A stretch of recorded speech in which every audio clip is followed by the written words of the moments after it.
stay awake for too long. Don't go to bed.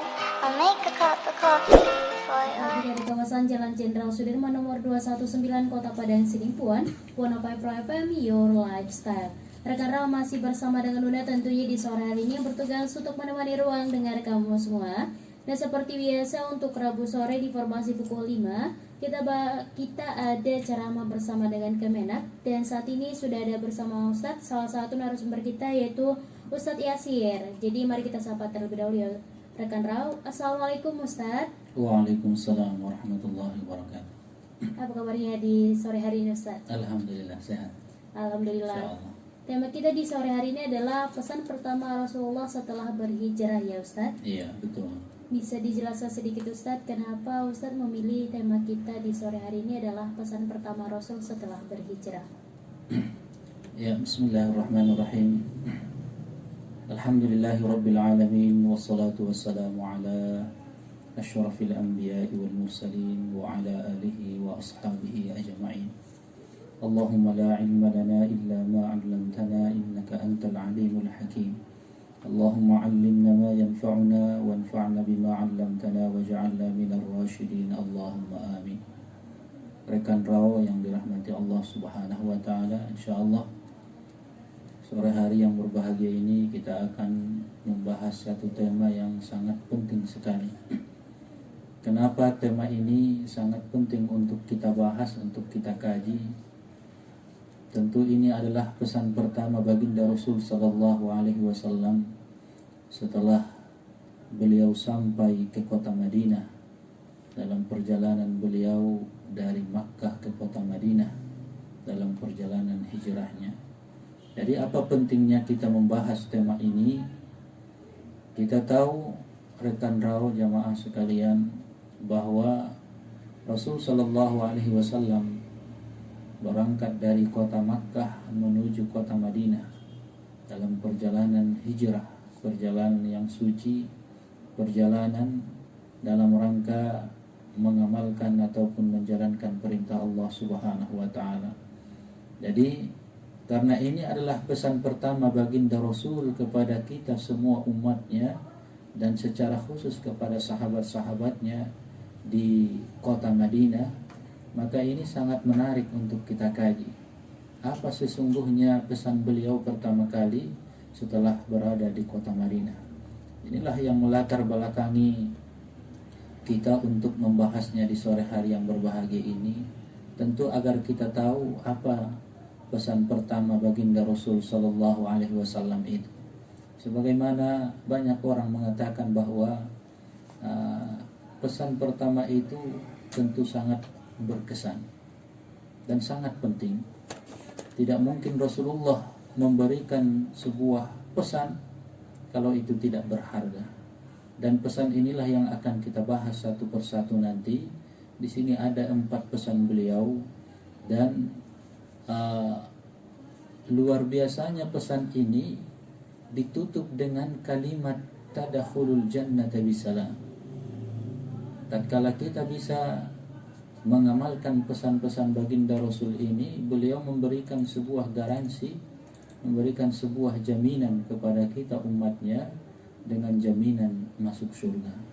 Inilah mungkin rekan Raw yang dirahmati Allah yang melatar belakangi kita untuk membahas materi kita tentang pesan Rasul sallallahu alaihi wasallam pertama kali setelah berhijrah. Mudah-mudahan nanti bisa kita bahas satu persatu. Ya. Ya, terima kasih Ustadz. Dan itu dia tadi rekan Raw sedikit tentang latar belakang kenapa Ustadz kita mengambil tema di sore hari ini adalah pesan pertama Rasul setelah berhijrah. Dan tadi ada 4 pesan ya Ustadz yang disampaikan. Mungkin bisa disampaikan 1 atau 2 pesan terlebih dahulu Ustadz. Oh iya. Ini pesan ini tertuang dan terabadikan di dalam sebuah hadis baginda Rasul sallallahu alaihi wasallam, bersumber dari sahabat baginda Rasul yang bernama Abdullah bin Salam. Beliau berkata, tatkala datang sudah tiba baginda Rasul sallallahu alaihi wasallam ke kota Madinah, injafalan nasu ilaih, semua orang berduyun-duyun menghampiri baginda Rasul sallallahu alaihi wasallam. Karena mereka tentu sudah mendengar berita akan tibanya baginda Rasul pada hari sekian sekitar jam sekian. Maka orang-orang Ansor sudah menanti-nanti kedatangan baginda Rasul. Begitu Rasul sallallahu alaihi wasallam sampai di kota Madinah, semua orang berduyun-duyun menghampiri beliau. Termasuk sahabat Rasul yang satu ini yang bernama Abdullah bin Salam ini. Faji'tu fin nasi li anzura fi. Maka saya pun ikut berebut untuk mendekati baginda Rasul agar saya bisa melihat dari dekat wajah baginda Rasul sallallahu alaihi wasallam. Dan tatkala saya sudah bisa melihat wajah beliau dengan jelas, araftu anna wajhahu laysa biwajhin kadzdzab. Ketika saya melihat dengan jelas muka Rasul, saya yakin dan percaya bahwa wajah itu bukan wajah pembohong. Jadi ternyata rekan raw yang dirahmati Allah, ini yang sering kita dengar bahwa dari raut muka, dari gaya muka orang tersebut kita bisa menebak, ini wajah pembohong, ini wajah orang jujur ini dan sebagainya. Jadi sahabat ini ketika saya sudah melihat dengan jelas wajah Rasul, saya yakin dan percaya bahwa muka itu bukan muka ataupun wajah pembohong. Maka di saat itulah, di saat para sahabat berkumpul mengerumuni baginda Rasul, beliau pun menyampaikan 4 pesannya. Fakana awwalu ma takallama bihi an qala. Maka pesan pertama baginda Rasul sallallahu alaihi wasallam, ya ayyuhan nas afshus salam. Ini pesan pertama beliau. Wahai semua manusia, afshus salam. Wa at'imut ta'am, wasilul arham, wa sallu bil laili wan nasu niyam, tadkhulul jannata bisalam. Hadis ini diriwayatkan Imam At-Tirmidzi. Wahai manusia, budayakan salam, tebarlah kedamaian, kemudian berilah makan, lalu kemudian sambungkanlah tali silaturahim. Salatlah kalian di malam hari, di saat manusia sedang tidur, maka kalian akan masuk ke dalam surga dengan selamat. Kita bahas, para pendengar rekan raw yang dirahmati Allah. Yang pertama, pesan Rasul adalah afsus salam. Ini kita sebut dengan pesan perdamaian. Afsus salam, budayakan salam, tebarlah kedamaian, ketenangan, kedamaian dalam masyarakat. Pesan perdamaian. Tentu kedamaian, ketenangan sangat kita butuhkan dalam kehidupan kita, dalam masyarakat kita. Bagaimana mungkin kita akan bisa melaksanakan ibadah dengan khusyuk kalau tidak ada kedamaian? Kita rasakan para rekan raw yang dirahmati Allah, tatkala Allah menguji kita dengan pandemi virus ini, kita merasa luar biasa, kocar-kacir kita. Bahkan banyak orang yang membuat menjadikan ini sebagai alasan untuk tidak datang sholat ke masjid, untuk tidak datang ke majelis ta'lim dan lain-lain sebagainya. Maka ketenangan dan kedamaian sangat kita butuhkan dalam masyarakat kita, apalagi kalau kita kaitkan dalam rangka mendekatkan diri kepada Allah Subhanahu wa taala. Kita lihat saudara-saudara kita di Palestina, mereka yang tidak merasakan kedamaian ini, mereka ingin untuk melaksanakan sholat di Masjidil Aqsa, tapi kemudian karena tidak ada kedamaian terhalang.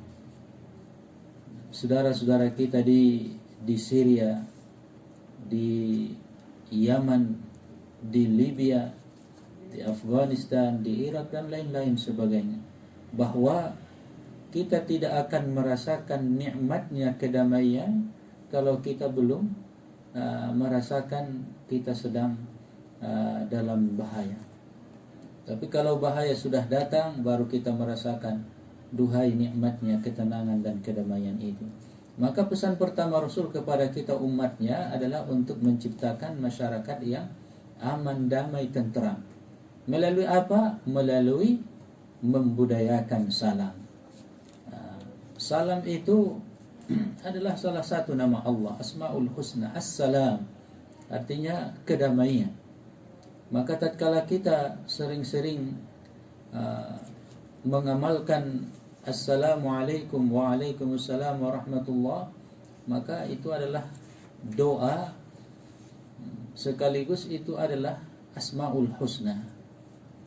Maka pantas Rasul sallallahu alaihi wasallam menyebutkan dalam hadis yang lain, wallahi la tadkhuluna al-jannata hatta tu'minu wa la tu'minu hatta tahabbu. Ala adullukum ala syai'in idza fa'altumuhu tahabbabtum absus salama bainakum. Demi Allah, kalian tidak akan masuk ke dalam syurga, kata Rasul. Rasulullah mengatakan kepada para sahabatnya dengan bersumpah, demi Allah kalian tidak akan masuk syurga sehingga kalian beriman kepada Allah, dan kalian tidak dianggap, tidak disebut orang yang beriman, sehingga kalian bisa saling menyayangi, saling mengasihi dan mencintai, sehingga tercipta kedamaian dalam masyarakat kalian. Maukah kalian saya tunjukkan satu amalan, jika kalian mengamalkannya maka dijamin akan tercipta kedamaian, ketenangan dalam masyarakat kalian? Rasulullah menyebutkan resep yang luar biasa itu. Rekan rawi yang dirahmati Allah, absus salama bainakum, budayakan salam. Assalamu qabla al-kalam, salam dulu baru berkata-kata. Kalau kita berjumpa dengan orang lain, jangan berkata-kata sebelum memulainya dengan salam. Itu adalah adab yang disampaikan Rasul kepada kita. Kita saling mendoakan dulu, Assalamualaikum, keselamatan bagimu. Waalaikumsalam, dia doakan juga kita. Lalu kemudian mulai pembicaraan. Idza iltaqal muslimani aqrabuhuma ila Allah Ta'ala man bada'a bis salam. Dalam hadis yang lain, kalau dua orang muslim berjumpa, bertemu, maka yang paling dekat kepada Allah di antara mereka berdua pada saat itu, yang paling duluan memulaikan salam. Tanpa melihat apa status orang ini, apakah dia seorang guru, seorang ustadz, seorang bos, tapi jika dia bertemu dengan orang lain, siapa yang paling terbaik di antara mereka berdua pada saat itu, yang paling duluan memulaikan salam. Rekan rawi yang dirahmati Allah Subhanahu wa taala, maka ini pesan pertama baginda Rasul. Pesan ini tentu tidak sulit. Apa sulitnya untuk membudayakan salam? Ketika kita bertemu dengan orang untuk mengucapkan salam, tidak ada di situ yang sulit. Yang sulit itu tatkala kita terbawa oleh hawa nafsu kita, terpedaya oleh bisikan syaitan, karena syaitan terus membisikkan kepada kita agar kita tidak mengucapkan salam. Dan ada satu hadis Rasul yang sering kita dengar, tabassumika fi wajhi akhika sadaqah. Senyummu di depan saudaramu adalah sedekah. Tentu itu berawal dari salam. Kita ucapkan salam kemudian diiringi dengan senyuman. Rekan rawi yang dirahmati Allah Subhanahu wa taala, ini pesan yang pertama. Kemudian pesan yang kedua, kita ambil dari hadis Rasul tadi, wa at'imut ta'am, berilah makan. Ini pesan sosial. Pesan sosial kemanusiaan. Kalau yang pertama adalah pesan perdamaian, dan yang kedua ini adalah pesan sosial. Berilah makan, saling bantu-membantu. Wa ta'awanu 'alal birri wat taqwa wa la ta'awanu 'alal itsmi wal 'udwan. Ma akalta fa abnait wa ma labista wa ma labista fa ablait wa ma tasaddaqta fa amdait. Hadis Rasul sallallahu alaihi wasallam memotivasi kita dalam hal berbagi ini. Apa yang engkau makan itu akan habis, fa'abnai, akan sirna. Seenak apapun makanan yang kita makan, hanya bertahan di dalam perut kita beberapa jam, tapi kemudian dia akan terbuang menjadi najis, menjadi busuk. Wa ma labista fa'ablait, apa yang engkau pakai itu juga akan punah, akan lapuk, akan busuk. Seberapa bagus pun pakaian kita, berapa harganya, ujung-ujungnya dia akan rusak dan kemudian dibuang menjadi sampah. Tapi yang terakhir, wa ma tasaddaqta fa amtait, apa yang engkau sedekahkan, engkau infakkan, engkau berikan kepada orang lain, maka itulah yang akan kekal bersamamu. Bahkan dialah yang akan menemanimu sampai ke alam kubur nanti. Kalau ada orang yang mengatakan harta tidak bisa dibawa ke alam kubur, memang secara zahir tidak. Tapi kenyataannya, jika harta ini kita infakkan, kita sedekahkan, kita wasiatkan kepada hal-hal yang baik, maka dia akan ikut bersama kita ke alam kubur. Dan dialah yang akan menjadi nur, menjadi cahaya di alam kubur. Dialah yang akan menjadi sahabat kita di sana. Dialah yang akan menjadi penyejuk dan penenang kita di sana. Inilah mungkin rekan raw yang dirahmati Allah Subhanahu wa taala. Dua pesan pertama baginda Rasul sallallahu alaihi wasallam. Yang pertama, pesan perdamaian. Bagaimana agar kita bisa menciptakan ketenangan, kedamaian di dalam rumah tangga kita, dalam ruang lingkup yang kecil. Lalu kemudian dalam masyarakat kita, di negara kita ini, dan umumnya di dunia ini. Dan pesan kedua ini adalah pesan sosial kemanusiaan. Apa yang Anda miliki hari ini, ketika Anda sudah meninggal dunia akan Anda tinggalkan. Tapi jika yang Anda miliki itu Anda infakkan, sedekahkan, maka dia akan ikut bersama Anda ke alam kubur nanti, dan itulah yang kekal bersama Anda. Inilah mungkin dua pesan pertama. Insya Allah kita lanjutkan dalam sesi berikutnya dua pesan terakhir. Ya. Ya, terima kasih kepada Ustadz. Dan tadi rekan-rekan dua pesan pertama yang sudah disampaikan oleh Ustadz, dan nanti bakal kita sambung setelah baginda Rasul Sallallahu Alaihi Wasallam setelah beliau sampai di kota Madinah dalam perjalanannya dari Makkah pada peristiwa berhijrah. Pesan yang pertama tentang pesan perdamaian yang diambil dari kata Afshus Salam. Kemudian pesan yang kedua adalah pesan sosial kemanusiaan, pesan tolong menolong, bantu membantu, yang kita ambil dari kata wa'at'imut ta'am. Kemudian pesan yang ketiga adalah pesan keluarga. Pesan keluarga ini khususnya dalam rangka menyambungkan tali silaturrahim. Rasul sallallahu alaihi wasallam menyebutkan dalam hadis itu, wasilul arham, sambungkanlah tali silaturrahim. Apa pentingnya menyambungkan tali silaturrahim? Tentu Rasulullah ingin menyampaikan kepada kita bahwa ketika kita ingin memperbaiki masyarakat kita, memperbaiki dunia ini, maka perbaiki dulu keluargamu. Qu anfusakum wa ahlikum nara. Jika kamu ingin menyelamatkan orang lain dari neraka, maka selamatkan dulu dirimu, keluargamu, baru kemudian orang lain. Maka di sini ada pesan keluarga, wasilul arham, khususnya dalam rangka menyambungkan, memperkuat tali silaturrahim. Dalam berbagai hadis Rasul sallallahu alaihi wasallam menyebutkan tentang keutamaan silaturrahim.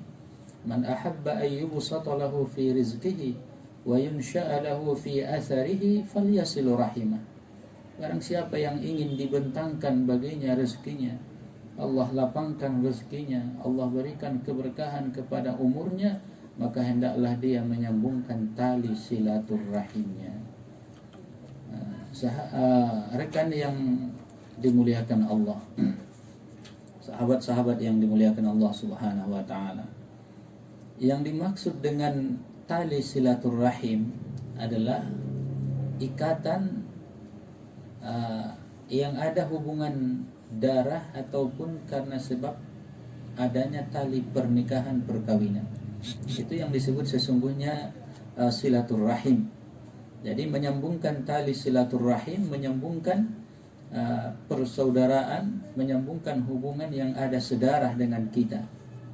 Adapun menyambungkan persaudaraan dengan yang tidak ada hubungannya dengan kita dalam darah ataupun karena sebab perkawinan, itu disebut dengan silatul ukhuwah. Maka tatkala orang-orang yang memutuskan tali silaturrahim, berarti tidak masuk orang-orang yang memutuskan silatul ukhuwah. Rasul sallallahu alaihi wasallam mengatakan, "Man kana yu'minu billahi wal yawmil akhir falyasil rahimah." Barang siapa yang mengaku beriman kepada Allah dan kepada hari kemudian, hendaklah dia menyambungkan tali silaturahimnya, menyambungkan hubungan dia dengan keluarganya yang ada hubungan darah dan yang ada ikatan karena sebab pernikahan. Dan Rasulullah SAW memberikan ancaman yang sangat dahsyat bagi orang-orang yang memutuskan tali silaturahim. La yadkhulul jannata qati'un ay qati'u rahmin. Tidak akan masuk surga orang-orang yang memutuskan tali silaturahim. Jadi berbeda memutuskan tali silaturahim dengan memutuskan tali persahabatan. Kalau memutuskan tali persahabatan memang tidak bagus. Tapi apakah dia masuk ke dalam kategori hadis Rasul ini? Dia tidak akan masuk surga? Tentu tidak. Jadi berbeda silatul ukhuwah, berbeda dengan silatul rahim. Kalau silatul rahim tadi adalah hubungan kekerabatan karena sebab ada kaitan darah ataupun pernikahan. Adapun silatul ukhuwah adalah persaudaraan karena sebab adanya ikatan akidah ataupun keyakinan. Jadi yang dimaksud di dalam hadis ini adalah silatul rahim, bukan silatul ukhuwah. Makanya sangat berat hukumannya, tidak masuk surga kata Rasul. Selama orang itu tidak ada niat untuk menyambungkan tali silaturahim yang terputus itu, lalu kemudian dia meninggal dunia, maka dia akan dimasukkan ke dalam api neraka. Dia tidak akan berhak masuk ke dalam surganya Allah Subhanahu wa ta'ala. Luar biasa. Orang-orang yang memutuskan tali silaturahim, tidak berguna sholatnya, tidak berguna puasanya, zakatnya, hajinya, umrahnya. Berkali-kali haji, berkali-kali umrah, tapi terputus hubungannya dengan orang tuanya, terputus hubungan dia dengan saudaranya. Ini na'udzubillah. Na'udzubillah. Orang-orang yang seperti ini sangat menyedihkan. Maka rekan rawa yang dirahmati Allah Subhanahu wa ta'ala, ini bukan perkara biasa. Memutuskan tali silaturahim itu bukan perkara biasa. Itu adalah dosa besar. Sehingga Rasulullah memberikan sebuah pernyataan bahwa orang-orang yang mati dalam keadaan memutuskan tali silaturahim tidak akan masuk surga. Di dunia ini bagaimana Ustaz? Di dunia ini orang-orang yang memutuskan tali silaturahim tidak akan mendapatkan rahmat dari Allah. La tanzilur rahmatu ala qaumin fihim qati'u rahmin. Tidak akan turun rahmat Allah kepada suatu kaum di mana di kaum itu ada si pemutus tali silaturahim. Para pendengar, rekan rawa yang dirahmati Allah Subhanahu wa ta'ala. Kemudian pesan yang terakhir. Pesan yang terakhir ini adalah pesan batin, pesan ruhaniyah, pesan yang berkaitan dengan hubungan seorang hamba dengan Tuhannya, dengan Rabbnya. Kalau yang pertama itu pesan manusia, pesan antara sama kita manusia, perdamaian. Kemudian yang kedua adalah sosial kemanusiaan. Yang ketiga adalah pesan keluarga dalam rangka menyatukan persaudaraan. Dan ini adalah pesan batin, pesan yang berkaitan dengan hubungan kita dengan Allah. Apa kata Rasul? Wasallu bil laili wan nasu niyam. Salatlah kalian di tengah malam di saat orang lain sedang tidur. Kenapa Rasulullah memesankan kepada kita? Tentu ini karena sangat penting. Kalau pesan ini tidak penting, tidak mungkin Rasulullah menyebutkannya di pesan pertama beliau setelah tiba di kota Madinah. Maka sholat di tengah malam itu yang sering kita sebut dengan sholat tahajud adalah pesan yang luar biasa. Makanya bagi Rasul sholat tahajud itu adalah wajib. Bagi kita umatnya hukumnya adalah sunnah muakkad. Di dalam Al-Quran banyak kita temukan ayat-ayat yang berkaitan dengan sholat malam. Allah memuji orang-orang yang bangun di tengah malam untuk melakukan salat tahajud. Wa minal laili fatahajjad bihi nafilatan laka asa ay yab'atsaka rabbuka maqaman mahmuda. Nah, orang-orang yang selalu melaksanakan salat malam, maka nanti kelak di hari kemudian dia akan dibangkitkan bersama orang-orang yang mendapatkan maqam ataupun tempat yang terpuji. Wadhkur rabbaka bukratan wa asila wa minal laili fasjud lahu wasabbihhu lailan tawila. Wa minal laili fasabbihhu wa adbarus sujud. Bahkan Allah menceritakan, menyampaikan kepada kita bagaimana kehidupan para nabi dan para rasul, orang-orang salih. Kata Allah dalam Al-Quran, kanu qalilan minal laili ma yahja'un wa bil ashari hum yastaghfirun. Mereka itu sedikit tidur. Jadi orang-orang saleh itu, rekan rawa yang dirahmati Allah, mereka sedikit tidur. Sedikit tidur dalam rangka apa? Wabil ashari hum yastaghfirun, dalam rangka memohon ampun kepada Allah Subhanahu wa taala. Karena waktu yang terbaik untuk memohonkan ampun terhadap dosa-dosa kita kepada Allah adalah di tengah malam. Itulah yang dilakukan oleh orang-orang salih. Namun di masyarakat kita sama-sama sedikit tidur, tapi pekerjaannya berbeda. Walladzina yabituna li rabbihim sujjadan wa qiyama. Allah menceritakan tentang ciri-ciri orang yang bertakwa. Ciri-ciri ar-rabbaniyun, mereka adalah orang-orang yang yabituna li rabbihim, mereka orang-orang yang bermalam untuk Tuhan mereka. Apa maksudnya bermalam untuk Tuhan mereka? Mereka begadang untuk mendekatkan diri kepada Allah Subhanahu wa taala di sujud-sujud mereka dan di qiyam-qiyam mereka. Ma'asyiral muslimin rahimakumullah, rekan rawa yang dirahmati Allah Subhanahu wa taala. Lalu Rasul sallallahu alaihi wasallam menutup 4 pesan ini dengan kabar gembira. Kabar yang sangat-sangat menggembirakan. Lebih menggembirakan daripada kabar kabar sekian ratus juta uang dan lain-lain sebagainya. Apa kabar gembira itu? Tadakhulul jannata bisalam. Maka dengan 4 pesan itu, kalau kalian mengamalkannya, kalian akan masuk ke dalam surga dengan selamat. Ma'asyiral muslimin rahimakumullah, rekan rawa yang dirahmati Allah, mari kita kembali merenungkan pesan yang luar biasa ini. Kita terapkan dalam kehidupan kita. Kita jadikan sebagai amalan dari setiap sisi-sisi kehidupan kita. Jadilah orang-orang yang menebar kedamaian, ketenangan di masyarakat Anda. Kemudian jadilah orang-orang yang selalu peduli kepada orang-orang yang membutuhkan. Jadilah orang-orang yang memperkuat dan tidak pernah memutuskan tali silaturahim. Dan jadilah orang-orang yang dekat kepada Allah Subhanahu wa ta'ala. Dengan cara apa kita mendekatkan diri kepada Allah? Salah satunya dengan cara bangun di tengah malam untuk melaksanakan sholatul tahajud.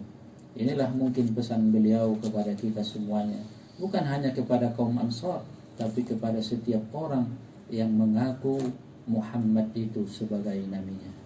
Wallahu a'lam bishawab. Ya, terima kasih kepada Ustaz. 105 FM Nyaman dan bersahaja dalam jangkauan. Rekan Rawa masih bersama dengan Una tentunya, dan Ustaz kita di sore hari ini Ustaz Yasir tentunya. Dan Ustaz tadi Ustaz sudah menyampaikan 4 pesan pertama Rasulullah setelah berhijrah ya Ustaz. Jadi di sini udah punya pertanyaan nih Ustaz. Di mana pesan yang pertama adalah tebarkan salam. Nah, kalau dilihat saat ini memang sudah mulai banyak Ustaz yang mengucapkan salam ya kalau berjumpa. Tetapi kadang salamnya itu tidak sesuai Ustaz. Kadang ada seperti kan salam yang benar itu Assalamualaikum warahmatullahi wabarakatuh. Tapi sekarang banyak orang yang udah berubah cuma Assalamualaikum gitu. Jadi banyak perubahan seperti itu. Nah, itu bagaimana Ustaz? Ya. redaksi salam itu tentu karena salam ini adalah ajaran agama kita, maka redaksinya pun ada dalam agama kita. Pernah suatu ketika datang seorang laki-laki kepada Nabi kita Muhammad SAW. Lalu si laki-laki ini mengucapkan salam. Redaksi yang dipakai oleh laki-laki ini Assalamualaikum. Jadi redaksinya Assalamualaikum. Lalu Nabi pun menjawab salam itu dengan menjawab Waalaikumsalam warahmatullahi wabarakatuh. Setelah itu Rasulullah duduk dan berkata kepada para sahabatnya Asyarun. Jadi orang itu tadi mengucapkan salam, dia ucapkan Assalamualaikum, pahala dia 10. Thumma ja'a akhar, kemudian datang lelaki yang lain. Apakah itu di hari yang sama atau di hari berikutnya? Lelaki ini mengatakan Assalamualaikum warahmatullah. Jadi redaksinya Assalamualaikum warahmatullah. Rasulullah menjawabnya. Lalu kemudian Rasul mengatakan Ishrun. Dia mendapatkan 20 pahala. Jadi yang pertama tadi redaksinya Assalamualaikum, itu dapat 10 pahala kata Rasul. Kalau yang kedua Assalamualaikum warahmatullah, kata Rasul, itu dia mendapatkan 20 pahala. Kemudian datang yang lain mengucapkan salam kepada Rasul dengan mengatakan Assalamualaikum warahmatullahi wabarakatuh. Rasulullah menjawabnya lalu mengatakan salasun, dia mendapatkan 30 pahala. Jadi dari peristiwa ini rekan raw yang dirahmati Allah, kita bisa menyimpulkan bahwa sekurang-kurangnya ucapan salam itu dengan mengucapkan Assalamualaikum, bukan mikum. Iya, benar. Atau Assalamualaikum, bukan. Tidak ada di situ, harus tahu kita panjang pendeknya, karena itu bisa menyalahi arti ya. Jadi yang betul Assalamualaikum. Nah, ini sekurang-kurangnya pahalanya 10 kata Rasul. Kalau kita mengucapkan Assalamualaikum warahmatullah 20. Assalamualaikum warahmatullahi wabarakatuh 30. Jadi lalu yang mana kita amalkan? Kalau mau 30 ya ucapkan Assalamualaikum warahmatullahi wabarakatuh. Kalau 20 Assalamualaikum warahmatullahi. Kalau mau 10 saja pahalanya Assalamualaikum. Kalau tidak mau berpahala ucapkan Mikum. Tidak ada pahalanya. Bahkan itu kalau dianggap seperti itulah salam itu bisa berdosa. Karena menyalahi atau merusak ketentuan yang sudah ditetapkan oleh Rasul sallallahu alaihi wasallam. Lalu bagaimana dengan menjawabnya? Disebutkan dalam Al-Qur'an, kalau orang mengucap salam kepadamu, maka jawablah minimal sama. Jadi kalau orang mengucapkan Assalamualaikum, minimal sama Waalaikumsalam. Tapi yang terbaik itu lebih lengkap. Kalau dia mengatakan Assalamualaikum, lebih afdal dijawab Waalaikumsalam warahmatullah, paling tidak. Jadi apa yang menjadi fenomena di masyarakat kita seperti yang disampaikan Una tadi, memang inilah faktanya. Inilah faktanya. Mungkin saja terjadi ini yang pertama mungkin karena kurangnya ilmu, sehingga dia tidak tahu yang penting menurut dia ada kum-kumnya, selesailah itu. Padahal sesungguhnya mengucap salam itu adalah ibadah. Kalau ibadah itu harus sesuai dengan tuntunan baginda Rasul. Dan Rasulullah sudah menentukan, silakan pilih mau yang 10, 20, 30. Di luar itu maka tidak ada pahalanya. Wallahu a'lam. Ya. Terima kasih Ustaz. Kemudian pertanyaan selanjutnya ya Ustaz, tentang pesan yang ketiga dari Rasulullah, yaitu menyambung tali silaturahim. Nah, jadi begini nih Ustaz, kalau kita lihat banyak fenomena di masyarakat sekarang, hanya perkara sedikit masalah sudah sudah diputuskan tali silaturahimnya. Dan kemudian kita sudah berusaha agar mereka mau bersama kita, bukan bersama gimana Ustaz? Mau untuk berdamai seperti itu Ustaz. Tapi kalau kita sudah berusaha tapi nggak dimaafkan juga nih Ustaz, itu bagaimana Ustaz? Nah, Yang pertama, persoalan silaturahim ini seperti yang kita jelaskan tadi bukan persoalan biasa, ini luar biasa. Maka hukumannya pun sangat luar biasa. Jadi tidak boleh kita main-main. Jangan hanya persoalan kecil lalu kemudian seenaknya memutuskan tali silaturahim. Jadi kasus yang sering terjadi dan pertanyaan yang sering muncul di masyarakat kita, Ustadz, saya ini memang pernah terputus tali silaturahim saya dengan saudara saya karena sebab begini-begini katanya. Tapi kemudian saya mendengarkan hadis-hadis yang disampaikan Ustadz, lalu hati saya tersentuh. Saya ingin bertaubat kepada Allah. Lalu kemudian saya berusaha sekuat tenaga untuk menyambungkan tali silaturahim ini. Namun saudara saya itu tidak menerima. Sekali saya datang diusir, kedua kalinya saya bawa makanan juga ditolak. Sampai berkali-kali. Yang pertama, sampai kapan batas saya berusaha itu katanya. Jadi tidak ada batasnya. Tidak ada batasnya rekan Rau. Sampai selama kita masih hidup dan kita sehat, kita harus tetap berusaha berniat untuk menyambungkan tali silaturahim itu. Kalau niat di dalam hati kita hilang, itu masih tetap disebut pemutus tali silaturahim. Tapi selama hidup kita tetap ada niat untuk menyambungkan, dibarengi dengan usaha, namun apa boleh buat, si saudara ini tidak mau menerima. Bahkan dia mengatakan, selama saya masih hidup jangan pernah mengangkatkan kaki ke rumah saya. Apa boleh buat? Berarti itu adalah dosa dia. Kita yang sudah berusaha, yang punya niat, insya Allah terbebas. Allah ampunkan dosa-dosa kita. Tapi jangan justru membalas. Sebagian orang ketika dia sudah berusaha sekali, dua kali, tiga kali, lalu kemudian apa yang terucap dari lisannya, kalau memang seperti itu, okelah, saya juga mulai detik ini saya juga tidak akan datang lagi kepadamu katanya. Itu masih tetap digolongkan pemutus tali silaturahim. Jadi supaya kita terbebas dari pemutus tali silaturahim ini, jangan pernah hilang dari hati kita niat untuk menyambungkan, dan jangan pernah berhenti berusaha untuk menyambungkan. Andaikan itu belum tersambungkan dan kita sudah meninggalkan dunia ini, insya Allah Allah ampunkan dosa-dosa kita. Wallahu a'lam. Ya, Ustaz, terima kasih banyak. Dan sebagai penutup untuk pertemuan kita di sore hari ini, Ustaz, bisa disampaikan kesimpulan terhadap materi kita, Ustaz? Ya, kita simpulkan ya. Rekan Rau yang dirahmati Allah Subhanahu wa taala, kurang lebih 1 jam kita bertemu melalui udara ini. Mari kita renungkan kembali. Kalau perlu kita cari pesan ini hadisnya.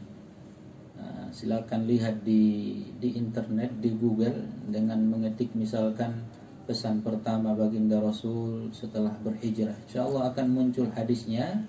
Kemudian kita tadabburi. Ada 4 pesan beliau di situ. Pertama, tentang membudayakan salam. Artinya budayakan, ciptakan ketenangan, kemudian berbagi dengan manusia, meskipun hanya 1.000 rupiah, 5.000 rupiah, sebungkus nasi. Kemudian pesan keluarga dalam rangka memperkuat, menyambungkan tali silaturahim. Dan yang terakhir, ini pesan khusus, pesan batin, pesan ruhaniyah yang berhubungan dengan hubungan kita dengan Allah Subhanahu wa taala, di mana di dalam pesan khusus ini adalah Rasulullah sallallahu alaihi wasallam contohkan untuk bangun di tengah malam dan melaksanakan sholat tahajud. Dengan 4 pesan ini Rasulullah mengatakan kalian akan masuk surga dengan selamat. Mudah-mudahan kita semuanya tergolong dari hamba-hamba Allah yang mendapatkan jaminan tadi, yaitu jaminan masuk ke dalam surganya Allah Subhanahu wa taala. Amin ya rabbal alamin. Mohon maaf apabila ada kesalahan. Saya Al-Ustaz Haji Yasir Arafat Nasution LCMA mengundurkan diri. Insyaallah di lain waktu kita bertemu lagi. Wassalamualaikum warahmatullahi wabarakatuh. Waalaikumsalam warahmatullahi wabarakatuh.